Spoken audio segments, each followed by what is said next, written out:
Our keynote speaker is Professor Jack Balkin, who is the Knight Professor of Constitutional Law and the First Amendment at Yale Law School, where he teaches constitutional law, First Amendment, and media law.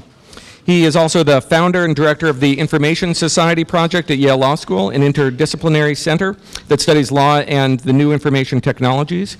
And he's the director of the Yale's Knight Law and Media program. He is the author of over 90 articles and the author or editor of 9 books. His work ranges over many different fields, including cultural evolution, telecommunications and internet law, reproductive rights, freedom of speech, rhetoric, jurisprudence and legal reasoning, the theory of ideology, and musical and legal interpretation.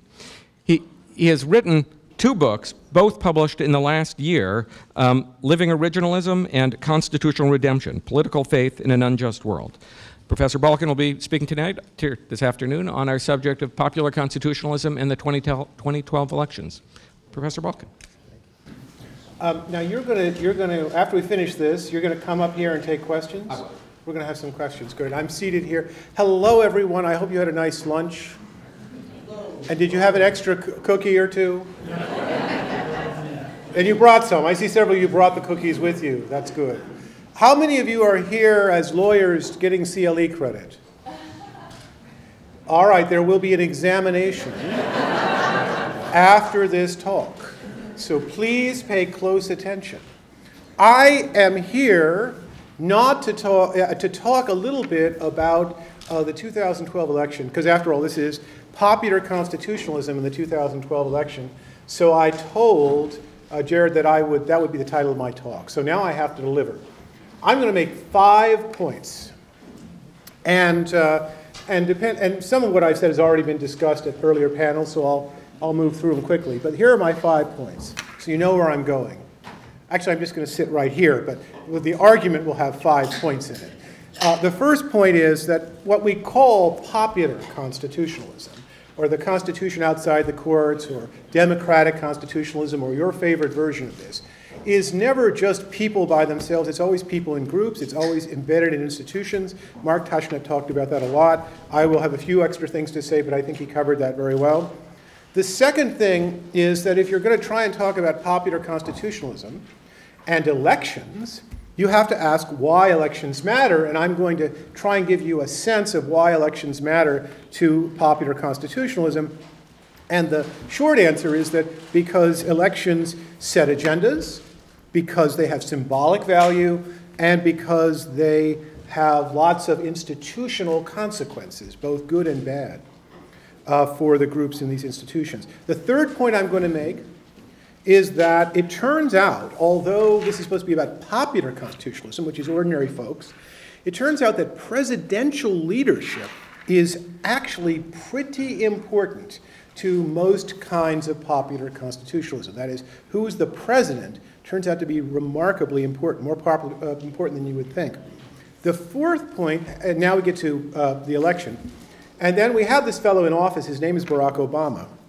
And what's interesting about Obama, I'm going to point out, is he's not engaged in presidential leadership on constitutional issues very much. And I'm going to give a name for what kind of president he is. No, not that name. Based on work done by a colleague of mine at Yale named Steve Quranic, who's a political scientist, and he categorizes presidents into different types.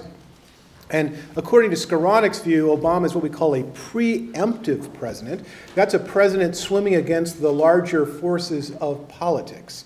That is, he's a president who's swimming against the larger regime in which his politics is located. And preemptive presidents find it very hard to lead on constitutional issues. And the last point I'm going to make, the fifth point I'm going to make, is that what's interesting about Obama as well is that he actually is engaged in building out the Constitution, but he's engaged in what I'm going to call, I have no better word for this, really. I'm making it up here at the first time at this speech, the Constitution outside the courts and the Constitution outside the people.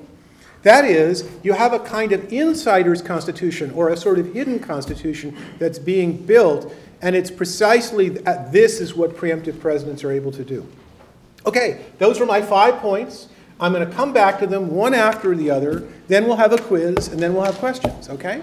Very good. Then we'll break and have milk and cookies. So Popular constitutionalism is institutionally embedded. What do I mean by that?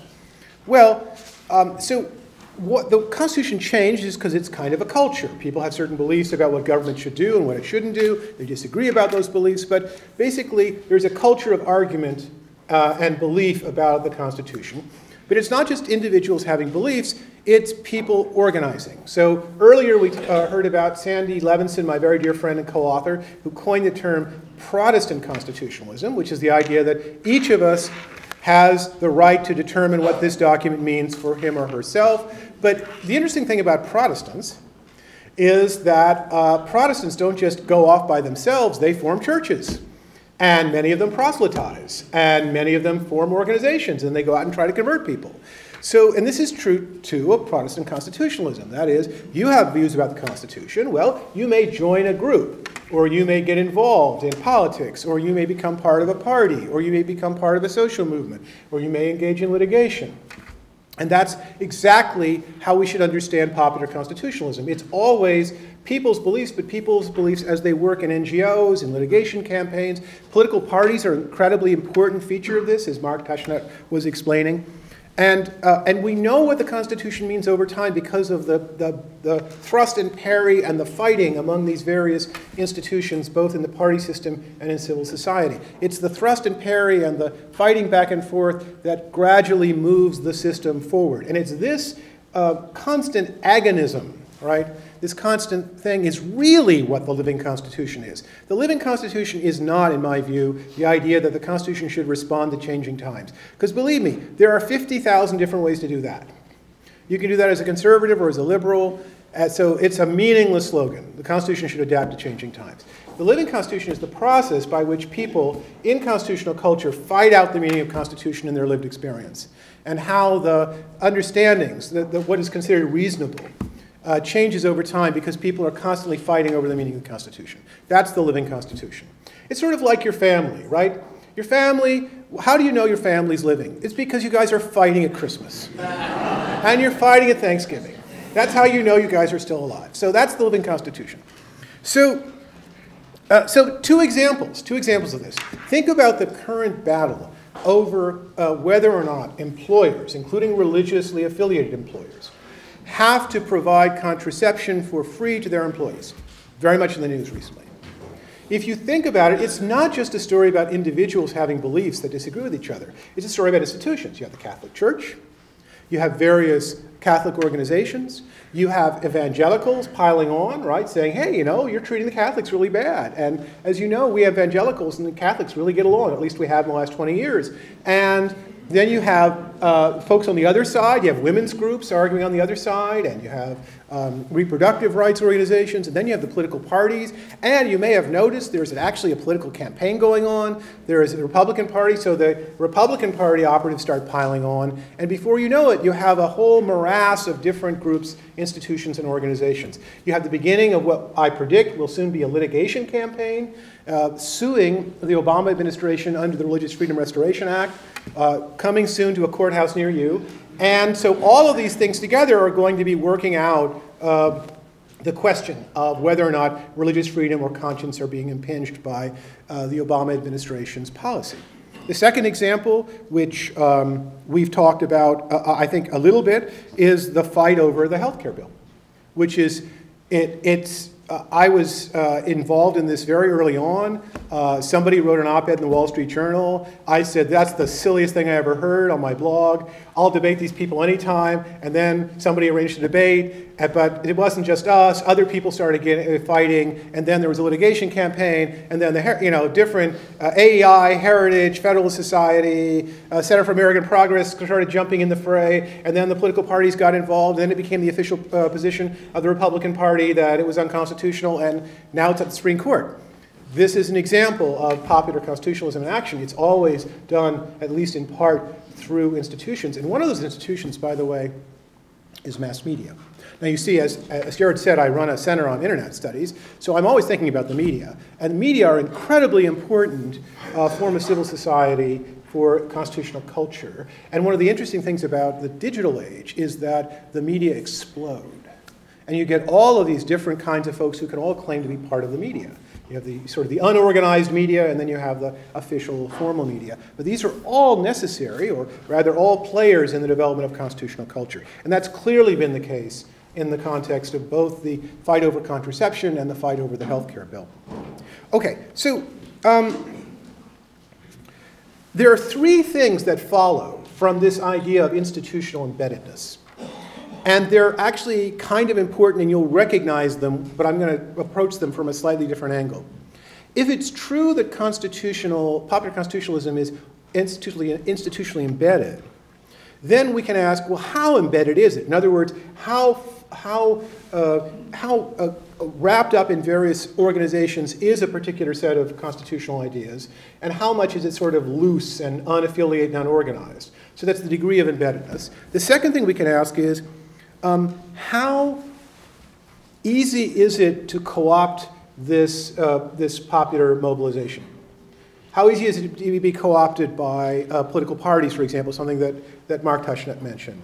To what extent is it going to get flattened out or watered down? And the third thing, which is quite important when we think about the Tea Party, is not only the question of co-optation, but also the question of elite participation.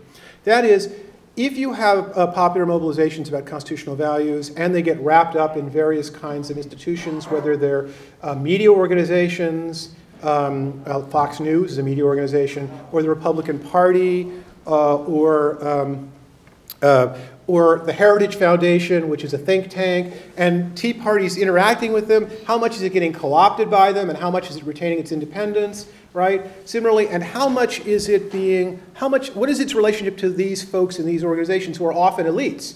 And so, you know, obviously, when you listen to conservative rhetoric, elites are only liberals, but this is actually not true. In fact, there are elites who are liberals and elites who are conservatives. National Review, for example, is a very elite organization. The Republican Party is full of different political elites. And so one of the problems for any mobilization like the Tea Party or the New Left, if you go back to the 60s, is what is your relationship to these elites?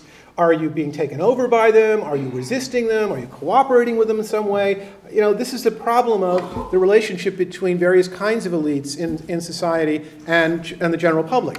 And one thing you should understand about many mobilizations is they don't like elites very much. Now, they generally tend to think that the elites are the people who disagree with them, and they're against them, but often they have their own set of elites that they have to sort of make peace with or make war with, depending on their views at the time. So to give you two examples of this, I want you to compare two different mobilizations that have been in the news. One is Occupy Wall Street, and the other is the Tea Party. Now, the media may have portrayed these as symmetrical, but they're not symmetrical at all. They're actually interestingly different from the standpoint of these three things that I was discussing. First of all, what's so interesting about the Tea Party, and why I've got a lot of time for the Tea Party, even though I don't agree with them on many things, I got a lot of time for them because they make their arguments in explicitly constitutional terms. That is, they're like me, they have copies of the Constitution, they waive them, they quote from them, they read them. People who do this cannot be all bad, in my view. And so arguments are being made in constitutional terms. And as we saw today, you can argue about the Federalist Papers, you can argue about the framers, you can start talking about what the framers thought about government and how government should be organized. It's all done constitutionally. The problem with Occupy Wall Street is that Occupy Wall Street has not yet learned to speak the language of constitutional discourse. I mean, it could. There are ways it could. In fact, I've offered some ideas myself. But the point is the current discourse is a discourse of policy or of justice, but not a discourse of constitutionalism. And that's really quite important when you think about different kinds of mobilizations. So, for example, in my view, Occupy Wall Street could easily start talking about what does it take to have a Republican form of government. Now, the guarantee clause of Article 4, Section 4 says, and here I will take out my Constitution. Where is it? Oh, it's right here. It says that the United States shall guarantee to the states a Republican form of government. And that means, by the way, not only that you have to guarantee that the states are Republican, but that the United States itself is Republican. Otherwise, you can't guarantee the states a Republican form of government if the United States is a Republican form of government. That's implicit in the text. What's a Republican form of government? It is not a government controlled by Republicans. Now, that was the holding of Bush versus Gore. But that is actually not what the clause says. A Republican form of government is two things. First of all, it's a representative government in which and representative means that the people who are the representatives are temporary agents of the people. That is, they can be replaced when the people don't like them. They represent the people, and they are not permitted to entrench themselves over time. That is, the temporary majority is not allowed to entrench itself as a permanent majority. So that's anti-Republican, because you see, you're undermining the idea of republicanism. The other idea of republicanism is the idea that people who participate in the political process are to be understood as able to have the wherewithal and the ability to make decisions about who holds power. That is, the idea of republicanism requires that you have some degree of self-sufficiency. And so that self-sufficiency has to come from somewhere. That is to say, there has to be something that allows you to actually participate, if you so choose, you don't have to, in politics. So republicanism always has these multiple ideas associated with it. And the third idea of republicanism, very important, is the idea that to be a citizen is not just to be a couch potato. That to be a citizen is to have a duty of trying to make the experiment in government of democracy work.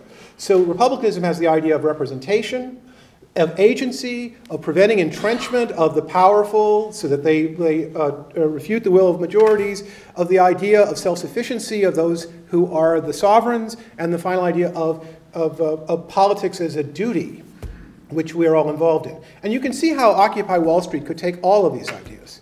Right? The argument, it really is an argument against oligarchy. I mean, that's one way of understanding what the argument of Occupy Wall Street is, an argument against oligarchy, which is entrenchment of powerful interests, undermining the ability of people to throw out those who are merely their agents. You can see how it also involves ideas of self-sufficiency. We are in a position in which, in fact, people have persistently been made less and less self-sufficient and less able to participate, and more of the benefits of governance have gone to a relatively small number of people. That's also tied to the oligarchy idea. And then as the oligarchy assumes more power, it just sucks up more of the resources to itself. And then finally, the idea that it's very important for people to speak out and to be involved and to say, this is our government, it's not the government of the 1%. So you can see that these are all constitutional ideas. They all have their prominence in the founding. They actually have their prominence, as Willie Forbath said, in the 13th Amendment, which is also tied to the idea of republicanism and self-sufficiency, which I can talk about more if you're interested. There's really interesting history. But the Occupy Wall Street folks haven't done this. Maybe they will, but it's interesting they haven't seen themselves as a constitutional mobilization.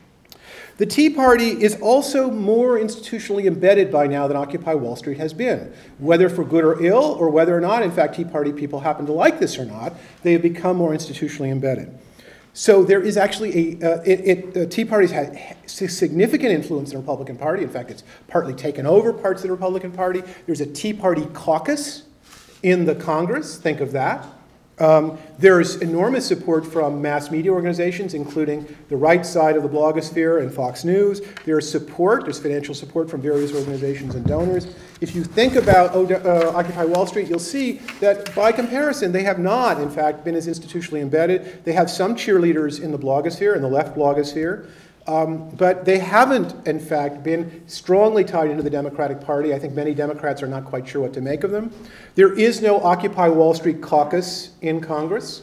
If there is one, that will be really interesting news. The minute that there's an Occupy Wall Street caucus in the Democratic Congress, that's a moment to take notice, because something interesting has happened about this mobilization. It's become embedded in the party system in a way that it currently isn't. And no matter what we think about George Soros, whether you think he's the Antichrist, he is not, strongly tied to OWS. I mean, maybe he will be someday, but, this is the interesting thing. So when you think about resources, institutional embedded, relationship to media, relationship to the party system, different mobilizations differ. They're not all the same, they're not all symmetrical, and this has consequences in terms of the ambivalent relationship between mobilizations and elites. If you look at Tea Party folks, you'll see they have a lot of ambivalence about being connected to elites. They don't like elites on the left, but they have ambivalence about elites on the right, and they have ambivalence about establishment republicanisms. This is actually a really important way of understanding what's going on. I want to move on and talk a little bit about one more thing before I move on to the next point, which is about elections. So we've talked about the Constitution in the courts, the Constitution outside the courts, but what's interesting is to think about not just mobilizations, but the absence of mobilization. That is, the idea of a docile public, or a public that isn't paying attention. What are the kinds of issues about which the public is not mobilized? When the public is not mobilized around a set of issues, this gives government officials what is known in the trade as slack. That is, they can build out capacities, they can do things. They can engage in sort of state-building exercises. Now, there is, in fact, a really interesting and important aspect of this, and that is what I and Sandy Levinson have called the national surveillance state. That is, the transformation of what was called the national security state in the Cold War into a new state which is equipped to deal with the problems of terrorism and of the proliferation of biological weapons and various kinds of problems, also the proliferation of digital methods of engaging in warfare. This is the national surveillance state, and it involves huge investments in electronic surveillance, lots of secret budgets, lots of secret operations, the creation of places to hold people, not only in Guantanamo Bay but around the world, and a whole series of ways that have been built out over time to deal with the strategic problems the United States is currently facing. What's interesting about this national surveillance state is that it begins with Clinton, although people aren't paying attention. It is really goes on steroids with the Bush administration, and it's been largely continued by the Obama administration. That is, this set of state-building capacities, which are sort of blurring the relationship between the criminal law and the military law, between what's a violation of crime, what's a violation of military, and thus leading to all these interesting debates. The construction of surveillance has been a bipartisan effort.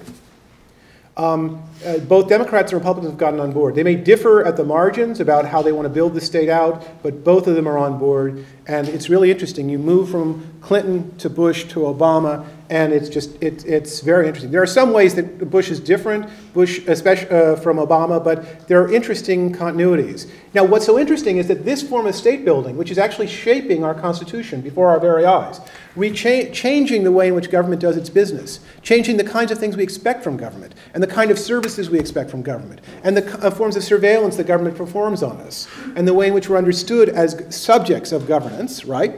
All of these things is happening largely without a significant amount of public mobilization. Rather, it has largely been state building by experts, or if you want to use Tea Party language, by elites. Yeah, so basically politicians, the military, folks who basically work on intelligence, and there have been framework statutes passed, the Military Commissions Acts of 2006 and 2009, the Protect America Act of 2007, the FISA Amendments Act of 2008, and of course you all know the Patriot Act and the authorization for the use of military force in 2001 are the basic framework statutes for the construction of this form of statecraft, which is engaged by both parties, but has largely, interestingly, many of its features have largely escaped wide-scale public mobilization. People have been upset about the Patriot Act, but in fact the Patriot Act isn't the way, most of where this is happening. It's the building out of new capacities that have been possible by the Protect America Act and the FISA Amendments Act of 2008, and also the various military commissions acts. So I call this the Constitution outside the courts, because the courts aren't really paying much attention to it, and outside the people, because the people aren't paying much attention to it. And it's this form of constitutional construction which is really important. And the most interesting analogy is the construction of the national security state in the 40s and 50s, which also there was not significant mobilization about, but actually really transformed America's position in the world. Elections. You would think that if there was any point at which popular constitutionalism mattered, it would be in the context of elections, because isn't this where the people get off their couches as couch potatoes? They go to the polls, they vote, and they make their voice heard. But it actually turns out that elections have a complicated relationship to popular constitutionalism, and they are important for three reasons, which aren't just simply pulling the ballot, pulling the levers on the ballots. Or in this case, I guess you have touch screens now, right? Yeah. How many of you, do you all have touch screens now? In Connecticut, where I vote, they have these very old machines that I think were used, I believe this, they were probably used at Ellis Island to count people as they came in. I think they were the same machines, because, right. Anyway, how do elections relate to popular constitutionalism? First of all, Elections are a magnificent way of setting constitutional agendas. Now, most elections are not about the Constitution per se, but many subsidiary issues within an election have constitutional overtones, and basically you can raise issues that have constitutional overtones within an election. We've already seen this: healthcare bill, contraception, presidential power. You can go on and on. We could spend all day talking about the issues that have been raised. So people can get agitated and mobilized, talk about issues through the election system because they get raised by candidates who have incentives to try to raise issues in order to create wedges and to unify particular groups and to appeal to certain constituencies. Secondly, there's a symbolic function of elections because elections bestow mandates on officials. Think 1936, 1964, 1980.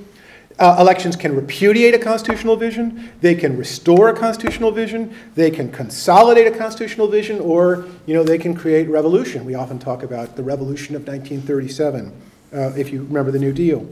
And interestingly, even if they don't do any of that, they can create cultures of opposition, which is especially true for those poor preemptive presidents.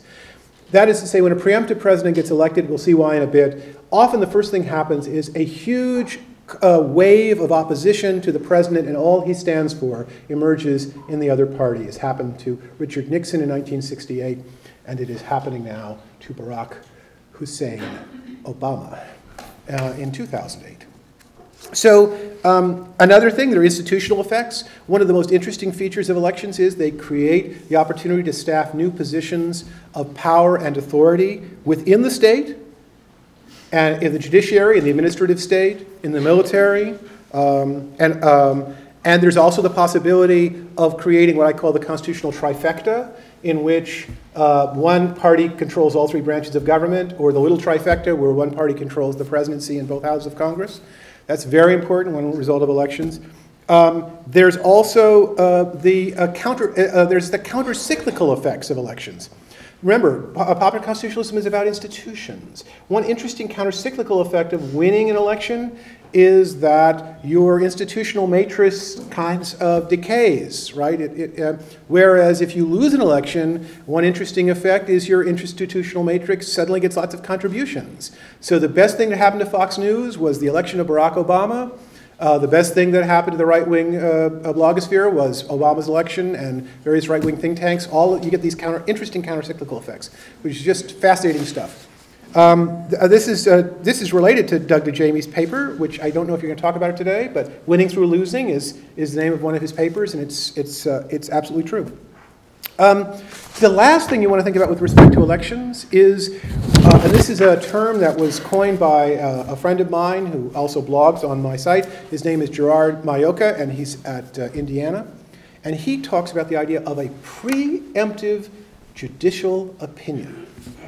Now that's a mouthful. What's a preemptive judicial opinion? Well, I'll tell you. The classic example of preemptive judicial opinion was an opinion that came out in 1894. The 1896 election was coming up. The populists looked like they were becoming more powerful. Once the populists got in place, the populists, who knows what they were going to do?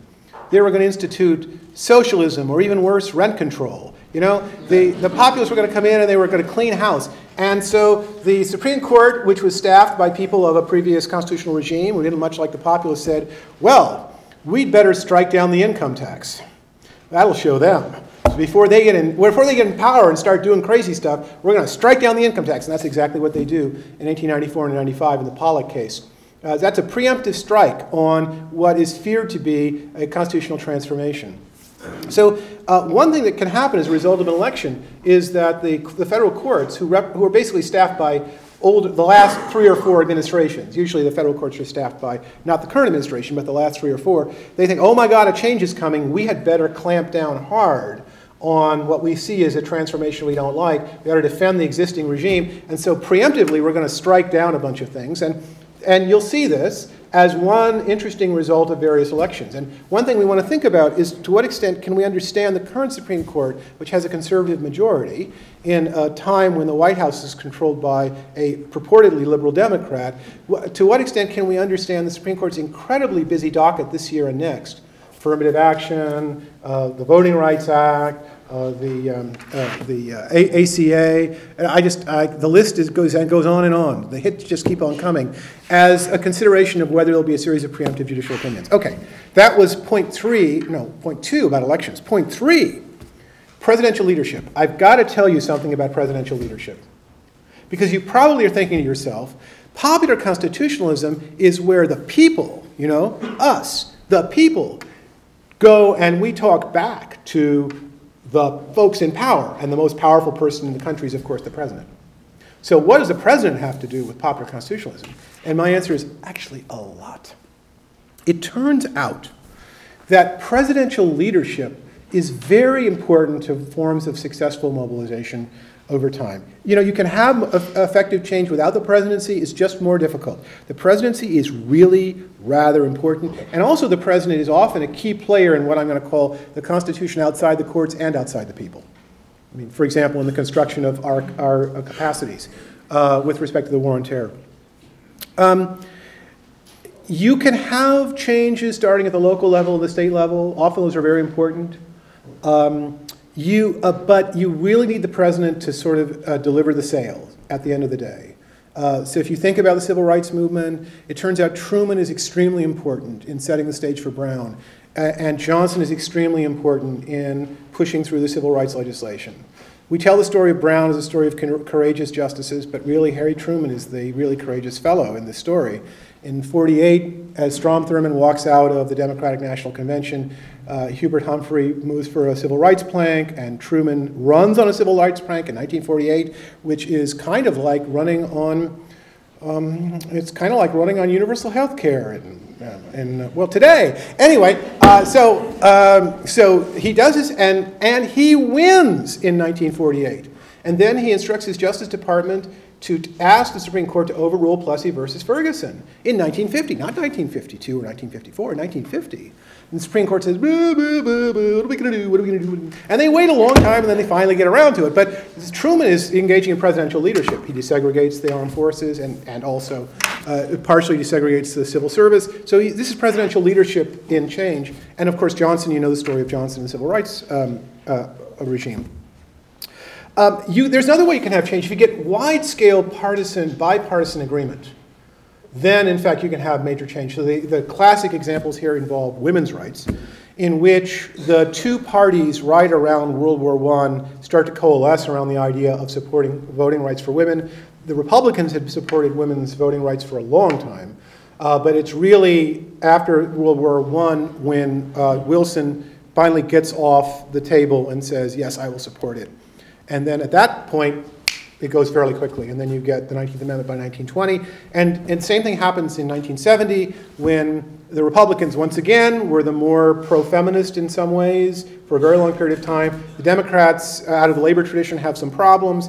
But starting about 1970, you get bipartisan movement, and then you get the ERA, and then of course once you get the ERA, you get bipartisan majorities in the Supreme Court protecting women's rights. So that can happen, but it's not the usual way it happens. It usually requires the presidential shove. Why is the president so important? Well, first of all, the president stands for the nation. He's the one leader elected by all the people. It's like a plebiscitarian idea. The people are voting for a certain leader with a certain set of values. The president is more effective at message generation. The president is much more effective at agenda setting and distributing ideas than the other branches, who are multi-member and therefore step on each other's messages all the time. And conversely, they're much easier to make into objects of constitutional opposition. I mean, you can hate Nancy Pelosi, but it's just not the same thing as hating Barack Obama. Hating Barack Obama, you get a lot more energy than hating Nancy Pelosi. This really is the true meaning of the unitary executive. The idea that there's a single president and he can push in a certain direction and can be an object of scorn is what's so interesting. Presidents take positions on constitutional issues, gays in the military, Brown, DOMA, etc. They can set the agenda of constitutional discussion. They can become, and then once again, by what they do, they can become objects of constitutional opposition. They make judicial appointments. They control the agenda of the Justice Department before the federal courts. They set legislative agendas. They control the federal bureaucracy and the administrative state and the constitutional positions that are taken therein. They control foreign policy and reshape the Constitution by what they do. Read here Libya. They are central, again, to this so-called constitution outside the courts and outside the people. They build out the surveillance state. They build out the national security state. And then finally, and most important, presidents are so important to constitutional culture because American constitutional culture is structured in what political science called regimes. And a regime is a set of assumptions about what's on the agenda, what's doable, what's not doable, what are the basic rights people have, what are the basic powers of government. And a constitutional regime lasts for a number of decades, and then it gradually changes into a new regime, or there may be a sharp break.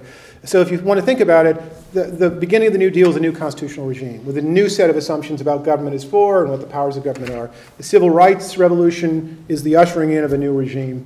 And presidents are key players in whatever the existing regime is. Either they create the new regime, or they're affiliated with the regime, or they're swimming against the tide of the regime, or they're basically in the last dog days of a regime, think Herbert Hoover, and they basically go down with the ship. So presidents are incredibly important from the standpoint just because of their relationship to the existing constitutional regime, which brings me to Barack Obama. And the most interesting thing about Barack Obama, in my view, is this is a man who was elected in a tide of almost frenzied support. Hope and change, hope and change, hope and change, hope and change. Or as Sarah Palin said, hopey-changey thingy. And he is not a president who is strongly engaged in constitutional leadership. He's engaged in policy leadership, but not constitutional leadership. He's not been engaged in significant presidential leadership on constitutional issues. He's been a potent symbol of opposition. Believe me, people hate the man to death and think he is destroying America and destroying the Constitution. There's a wonderful picture, I don't know if you've seen it, of a painting done by an artist who shows the Founding Fathers here looking horrified as Barack Obama tramples with his dirty feet on the Constitution, which is on the ground. And it's an amazing picture because this captures the idea that this is a man that's stoking constitutional agitation. He's just not leading it. He's the object of it, you see. So he's defending, when anything is challenged in the court, he defends it. He's defending the ACA. He's explaining why he's no longer going to defend the not Don't Ask, Don't Tell, but DOMA. He's defending what he did in Libya. He's defending his recess appointments. He's defending killing American citizens with drones. But what he's not doing is he's not pushing a constitutional vision of his own. He is, to quote him in another context, or another of his advisors in another context, he is leading from behind when it comes to the Constitution. He's not engaging in pushing constitutional transformation. And he's not relying on mobilization. And a lot of what he's doing in building out the Constitution is being done largely off, where people aren't paying attention. This is the Constitution outside the courts and outside the people. Why? Why? Now, my colleague Steve Quranic at Yale Political Science Department has a theory, which I think has a lot to it, and so I'm going to share it with you. And it's actually, once you see things this way, a lot of things the pieces fall into place. Quranic says that although all presidents are different, they're like snowflakes. Really, they are. Most of them, until recently, have been white. And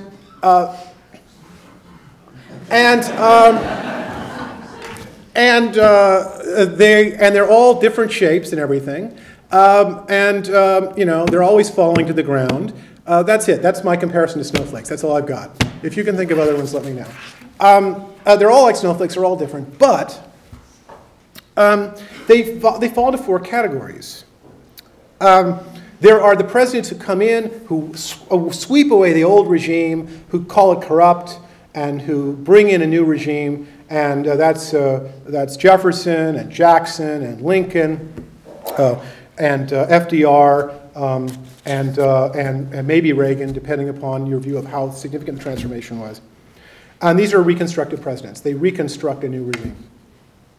And then you have presidents come after them of their party who largely see themselves as fulfilling the work begun by the reconstructive president.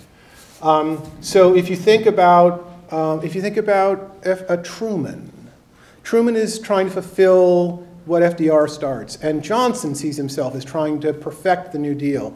right? He's an affiliated president. Or if you think about Reagan, so George H.W. Bush, George the father, is basically seeing himself as the third term of the Reagan presidency, and George W. Bush, instead of saying I'm continuing my father's work, he says I'm continuing Reagan's work. These are affiliated presidents.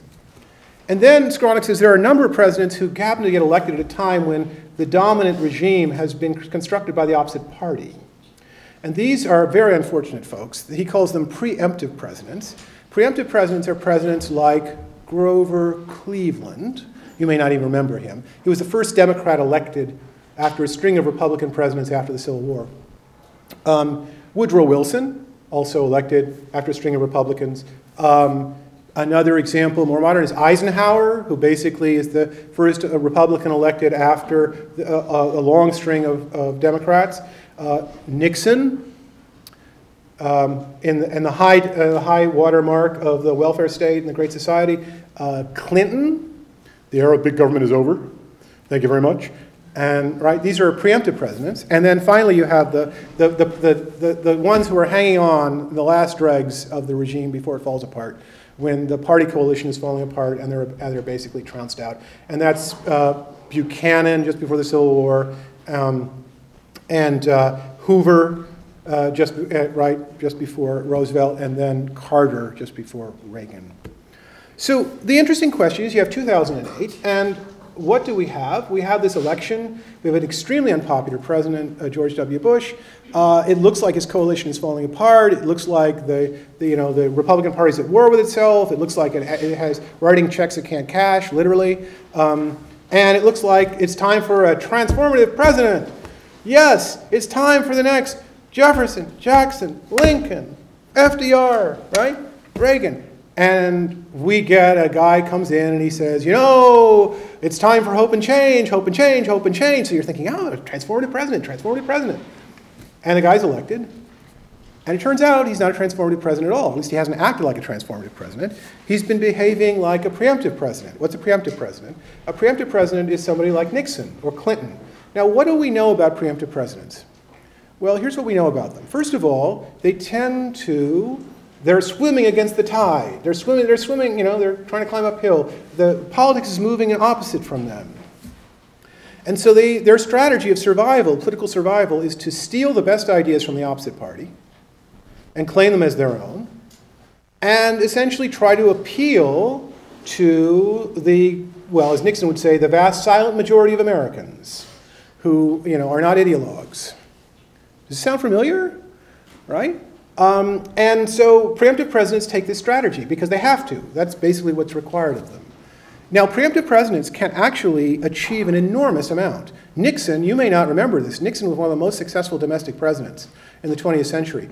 An enormous amount of the modern state is the result of what happened during the Nixon administration. The EPA, the expansion of the welfare state, the expansion of the Voting Rights Act, it just goes on and on. Nixon did an enormous amount during time. And Clinton, NAFTA, earned income tax credit, welfare reform, balanced budget, it goes on, list goes on and on. So being preemptive doesn't mean you can't be successful, but what it does mean is one thing. Everybody in the opposite party can't stand you because you're stealing their best ideas and providing a slightly more moderate version of them. And your own party thinks you're a total sellout. That's it. I mean, that's basically the problem. You can get no justice. And these kinds of presidents are hated. How many of you remember Nixon? Any of you remember Nixon? Do you think Democrats hated Nixon? I remember I did not like Nixon one bit. I thought you could not trust this man. He was a terrible man, even though he was doing everything liberals wanted, even though he was protecting the environment and instituting affirmative action and expanding voting rights and signing all these things. Hey, he's got something up his sleeve. You just know it, right? So preemptive presidents have this feature, and then of course the folks in the conservative wing of the Republican Party say, what is this guy doing? Why is this guy expanding the welfare state? Why is he instituting price controls? Why is he doing all these? What is going on with this guy? He's not one of us. So this is always the situation in which preemptive presidents find. And often the opponents are trying, whisper campaigns start, right? He's doing something bad. We don't know what it is, but he's doing something bad. right? So think about Nixon, think about Clinton. Well, Nixon was doing something bad, but anyway, think about Clinton. Barack Obama, secret Muslim, secret socialist, secular socialist agenda, the article in NRO talking about how he is vindicating his father's anti-colonial vision and imposing it secretly on America as he lowers taxes and adopts a conservative welfare plan. How many more minutes? 5 minutes? Don't worry. I'm doing fine. So,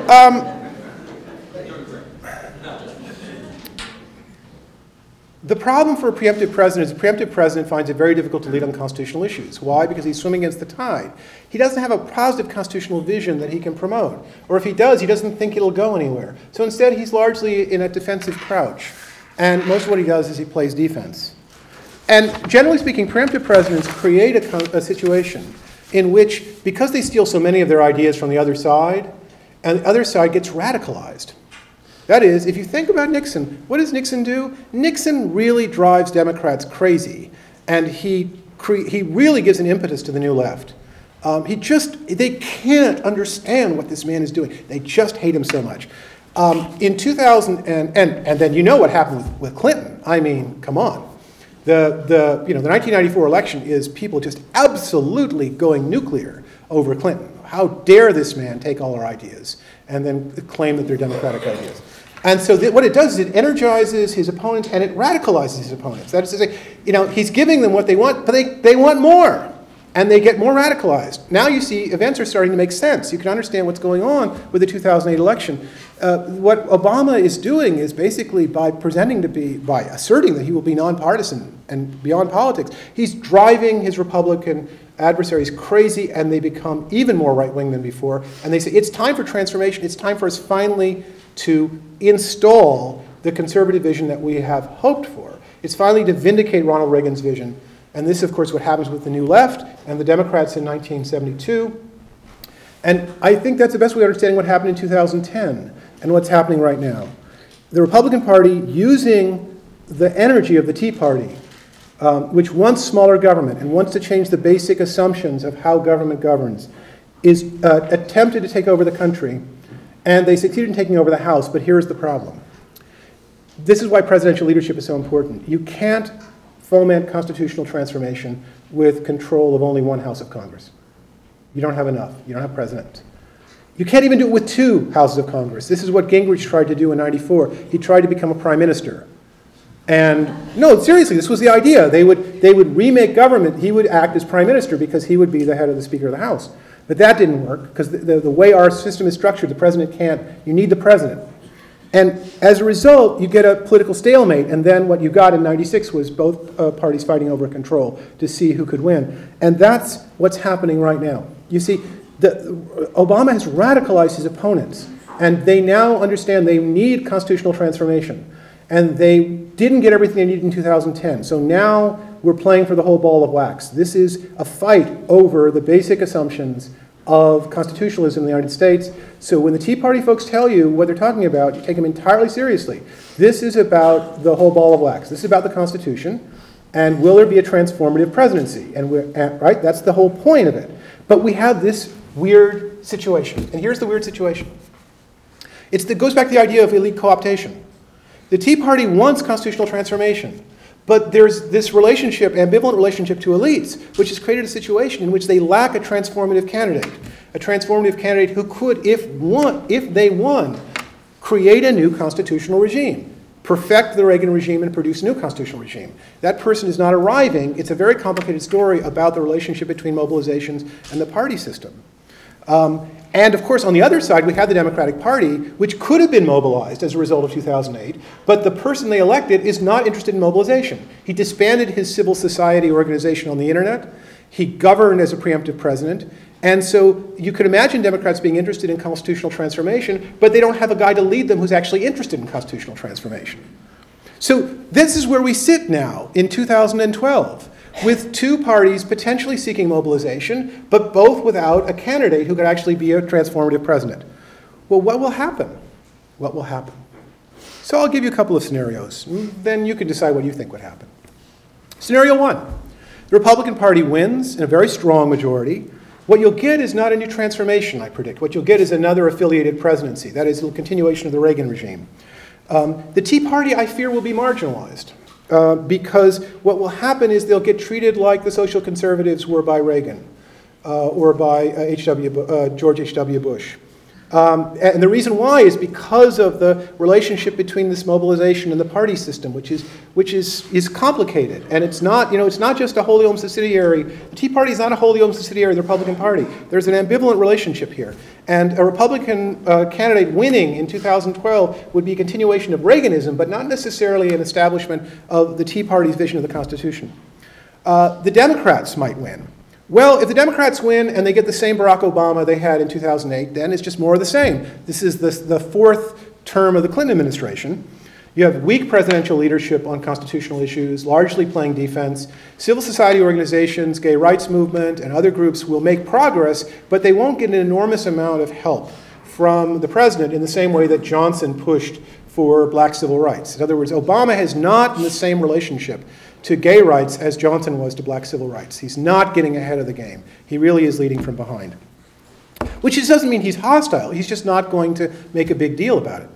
The other possibility, I'm sure that many liberals in the audience are dreaming of this possibility, is that somehow Obama has a personality transplant and he and his advisors say, run as a transformative Democrat, and he wins a huge electoral majority, and he inaugurates a new regime of politics in which he plays FDR. Yeah, sure, maybe. The problem is, there are two problems. One is you may have the wrong candidate for this.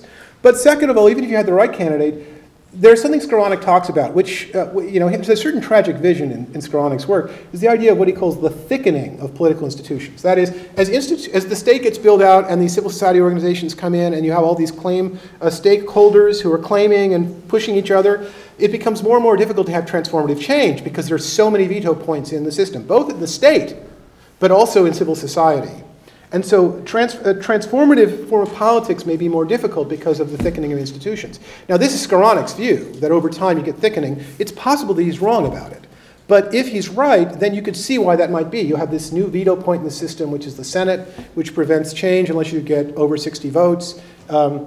You have the role of money in the political process as a veto point. So there are all these features in the system which might prevent, even if you had a transformative candidate and a transformative election, you might not get transformation. Or I could be entirely wrong about this. But there are two worrying consequences. This is where I'm going to end, Jared, and now we're going to have questions, of a potential political stalemate. One is that the Constitution outside the courts and outside the people continues apace. That is, what I'm calling the construction of the national surveillance / national security state, which is under the radar screen, literally under the radar screen, with secret budgets, and builds out state capacities for purposes of figuring out how to deal with new threats, global threats, and also new problems of governance, in which power will not be held accountable. That's one concern. The other concern is what I mentioned in passing when I talked about preemptive judicial opinions. In a time of stalemate, then the most empowered institution tends to be the courts, interestingly enough, because the courts have slack too. And what you might see is a series of interesting preemptive judicial opinions by the current court. And they certainly have lined up all the cases to have a series of preemptive opinions. And it will be very interesting. Of course, if that happens, you will have a true Donnybrook over the power of the courts in American society. I don't want to leave you on a sad note. I simply want to say what I have always said to my students in Conlaw whenever they say, why are you telling us such a downer story? I always like to tell them, you have to understand, if you lived in 1928, you would have thought the same thing about where America was going. If you lived at other periods in American history, you could have told a downer story. That's not what happened. The interesting thing about the American system is that it has the capacity to redeem itself and to flush out certain features that are hindering progress. It is an amazing and utterly inexplicable feature of our political institutions that redemption is always possible, and that's where I leave you. Thank you very much.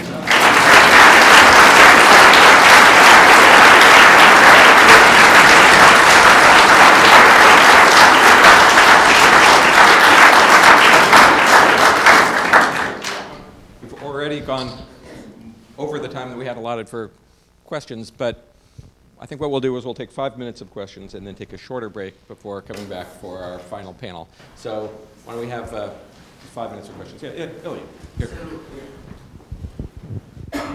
So I'm not sure I fully agree with your characterization of Obama as a preemptive president in the Quranic terms, in that usually preemptive presidents are people who come in with a very narrow majority and they face opposition control of Congress, and like as Nixon did, Grover Cleveland, some of these other examples you mentioned. In Obama's case, he had a pretty broad majority, plus he had overwhelming majorities in Congress, plus he actually did pass major new legislation that obviously, there can be some disagreement over this, but I think it wasn't primarily stealing his opposition's ideas. It was actually moving in a direction that the left wanted to move, and maybe not as fast as they wanted to move there. But overall, if you look at the health care bill, the financial regulation bill, the stimulus bill, and so forth, I think there's that pattern. So I wonder if maybe it's now I do think he's not as completely transformative as FDR or Lincoln or whatnot. So maybe either it's a situation where he is transformative, he just was more interested in other kinds of transformation other than constitutional,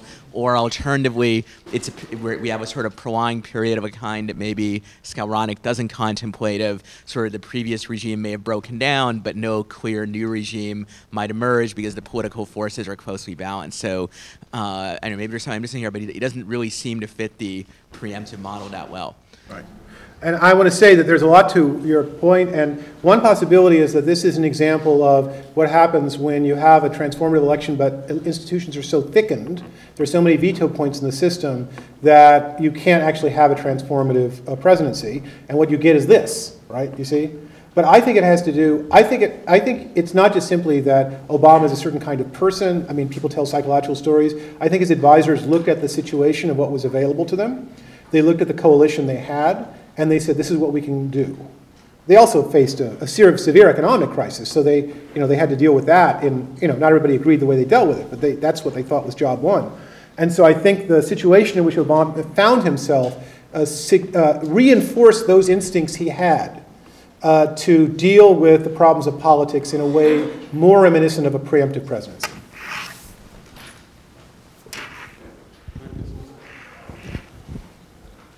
Can I just pile on and sort of do a Fritz Hollings? I remember Nixon, and I don't disagree with that. Everyone on the left hated him, and it's probably a correct view of him as a preemptive president. But I think the idea that he was hated because he was stealing ideas from the other side, I think minimizes the Vietnam War, and which had been led by a Democrat. But he did well. That's true. But it wasn't because people were happy that he was continuing on in the tradition of continuing the Vietnam War and bombing in Cambodia. Mm-hmm. It was was continuing with a very strong anti-war movement at that time that he promised when he was coming in he would end that war, and I don't remember it ending. He had a secret plan, if you remember. Remember, he had a secret plan. Vaguely, yes. Yeah, it took 6 years. What's that? It took 6 years. Yeah, no question. And he did try to dismantle a whole bunch of progressive kinds of programs. One that hit those of us who were in law school at that time pretty hard, which was the Legal Services Corporation. He didn't get too far with it, but it wasn't for lack of trying.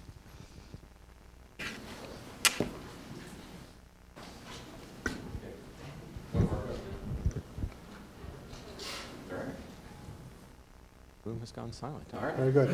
Thank you all so much. Thank you. I appreciate it.